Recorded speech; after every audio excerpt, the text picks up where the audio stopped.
long is it since a school closed because of snow in Alaska's largest city, Anchorage? The answer is 30 years. Thank you very much. You're tuning into Monday's Right Stuff with Dawn Porter, Stephen Camus, and our special guest, Hannah Waterman. I mean, she is everywhere at the moment. All these magazines are all at home. Now, in a little while, how long could you go without sex? Should we feel sorry for those who reckon they couldn't last 21 days like Stephen? Or something else. 0207 173 55. That's the number. 5555, I should say. That's the number for your views. That caught you, mate, didn't it? That caught you. Sex, 21 days, huh? Now, first, though, simple one for any parents out there. How do you feel about the idea of adding, and teachers, how do you feel about the idea of adding school days lost to bad weather to the following term? This is what the think tank Civitas is proposing, and it's not such a radical suggestion because that's already what happens in the United States. Over 10,000 of our schools closed at some point last week. That's more than half the schools in the country. And although heads are compelled by law to keep their institutions open for 190 days a year minimum, the law is pretty relaxed about days lost to exceptional circumstances, such as bad weather in the middle of winter, which never strikes me as being that exceptional. Adding days lost to the following term would ensure no youngsters miss out on their education, but could make it harder for parents to decide when to run for the sun if the end of term is written in shifting sand. It might even persuade some snowbound teachers to make just a little bit of more of an effort and actually get to school. I mean, who would want to lose any of that 6-week summer break they currently enjoy? Stephen, do you think this is a nice idea or a needed idea? I think it's a nice idea in principle, but I would perhaps suggest that instead of doing a day for the new term, to maybe add an extra hour in the existing term. So before nice. An hour a day, so the school days are longer, as opposed to completely upsetting the schedules for everybody. But would it be so upsetting if where are we now? So we're in the middle of January. Say we've lost 1 week of schooling, and the head teacher decides they're going to add 1 week to the summer term. I don't know. I mean, I haven't booked my summer holiday. I imagine most people haven't. If you were to be told by the beginning of February that there's going to be a week added, I suppose then you could get more snow in February or March. That could get... I see, I'm a real rotter when it comes to education. I would choose fun over education any day, and I did when I was at school, and I might not be a particularly good parent for that reason. However, some of my fondest memories are like, you know, snowed-in days, and they were. But were you at school? You see, I was at school when it snowed, and I can remember walking to school in the snow, having snowball fights at school, having the best days. I went to boarding school, so I got snowed in at school, which is even worse. I don't think there's any harm in the world getting the better of us sometimes. I mean, it's like, you know, it's... Well, you say that. Let's say the doom merchants are right, and I mean, it doesn't seem the case here in London, but certainly in some counties it's pretty bad. Let's say that it snowed for 2 to 3 weeks, 3 weeks. Was it in 1963? 3 months they had bad weather. I mean, at that point, you couldn't have schools closed for a month or more. There would have to be some kind of Yeah, that's redress. quite an extreme circumstance. Yeah. In that case, then obviously, and especially if there's exams being missed and things like that, then something has to be done. That's a great idea, actually, trying to spread it out throughout the term. You know, the holidays are set as they are. Why should the teachers work longer? The parents have probably organised things. One of the problems, and this isn't going to make me very popular with a lot of teachers, but one of the problems is that actually it's the teachers not coming into work that it forces the schools to close, which means that parents or education is damaged, and this way, perhaps, if the teachers knew they weren't actually going to have duvet days or snowed-in days, that they'd have to add them on, maybe they might make more of an effort to get in. I think you'll find, Matthew, if teachers lived round the corner and then they could get into the school, maybe you're right. But I don't think there's any teacher out there who deliberately just goes, it's snowing, I'm not going anywhere. I think it's a bit unfair.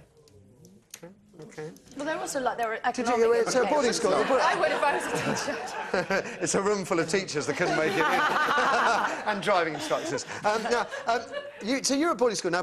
You had to board, but presumably the teachers didn't. So no. your teachers had to make it. Well, we had house mistresses that lived in, and some of them doubled as teachers as well. But so lessons would be cancelled if the teachers couldn't come in. But then there'd be surplus teachers who would still make us sit down and trap us in a classroom and make us do things, you know. I'm fascinated by those that pay for their children's education.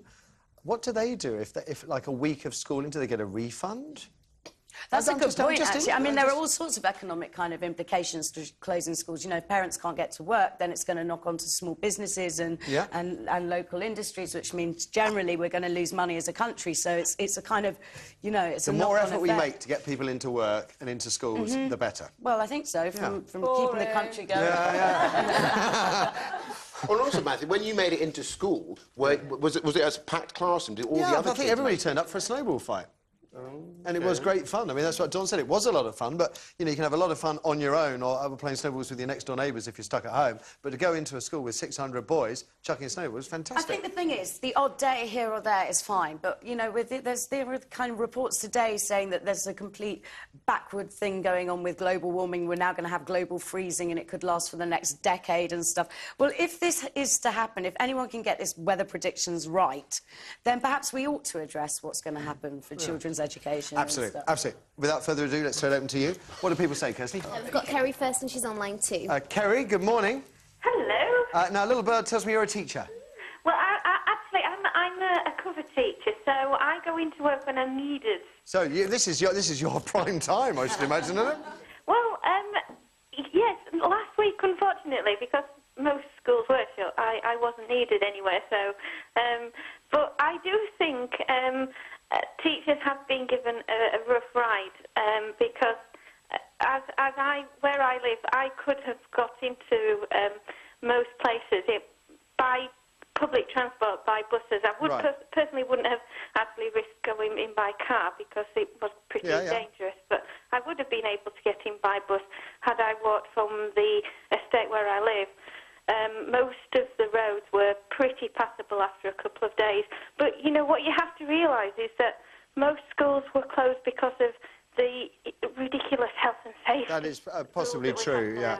So, and a lot of the schools were closed as well because kids couldn't get in. You know, bus companies weren't running the buses that transport kids to school, so...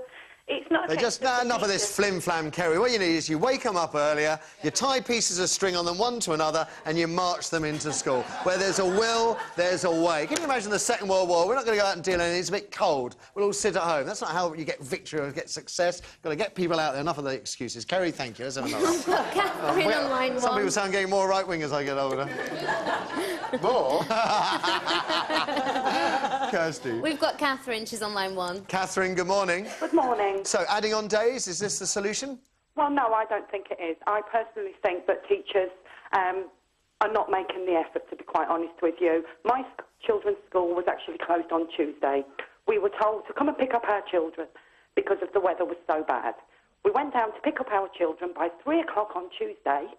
We were told the school would be closed now until Monday. Which is, please tell me how teachers know on Tuesday afternoon what they are able and unable to do on Friday. I'm with you, Catherine, and I have to say the only one I'm aware of intimately is it... Every time they don't get into school, that way we'll see how many actually can be bothered to dig their cars out or get public transport, and how many of them can actually walk to school. Well, docking teachers' pay is one solution. Well, what if the schools are compelled to close because of local authority rules about health and safety? Well, we were told it was due to the bad weather and teachers unable to get to school.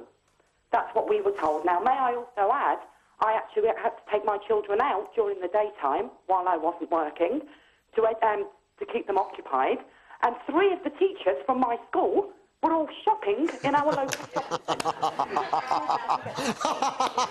That's falling. That's falling.